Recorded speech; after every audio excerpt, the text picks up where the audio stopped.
ভারতের রাজধানী দিল্লিতে রেড অ্যালার্ট জারি করা হয়েছে। তীব্র গরমের মধ্যে হিট ইন্ডেক্সে তাপমাত্রা ৫১.৯ ডিগ্রি সেলসিয়াসে পৌঁছানোয় নাগরিকদের সুরক্ষার জন্য এই সতর্কতা জারি করা হয়। ভারতের আবহাওয়া বিভাগ বলছে, রাজধানীতে তাপপ্রবাহের পরিস্থিতি চলছে।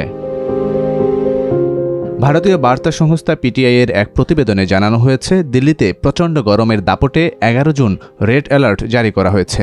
মূলত শহরের বিভিন্ন জায়গায় তাপমাত্রা ৪০.৯ থেকে ৪৫ ডিগ্রি সেলসিয়াসে অবস্থান করছে। এর সঙ্গে আর্দ্রতা যোগ হয়ে তৈরি হওয়া হিট ইন্ডেক্স বা তাপমাত্রা অনুভবের মাত্রা পৌঁছেছে ৫১.৯ ডিগ্রি সেলসিয়াসে। এটি অত্যন্ত বিপজ্জনক বলে জানানো হয়েছে পিটিআই এর প্রতিবেদনে। এতে আরও জানানো হয়, রেড অ্যালার্ট জারির কারণে বেশি পানি পান, রোদ এড়িয়ে চলা সহ জনসাধারণকে সব ধরনের সতর্কতামূলক ব্যবস্থা নিতে হবে। ১১ জুন বিকেল ৫:৩০টায় সর্বোচ্চ গরম ছিল দিল্লির আয়ানগরে। সেখানে তাপমাত্রা রেকর্ড করা হয়েছে ৪৫ ডিগ্রি সেলসিয়াস। হিট ইন্ডেক্সের তাপমাত্রা ৫০ ডিগ্রি সেলসিয়াস পার হওয়ার পর ভারতের আবহাওয়া বিভাগ আইএমডি জানিয়েছে, তাপমাত্রা ও আপেক্ষিক আর্দ্রতার ওপর নির্ভর করে প্রতিদিনের হিট ইন্ডেক্সের মান পরিবর্তন হয়। যদিও এই হিট ইন্ডেক্স ভারতীয় আবহাওয়ার জন্য আনুষ্ঠানিকভাবে যাচাই করা হয়নি এবং আরও কোনো সরকারি রেকর্ডও রাখা হয়নি।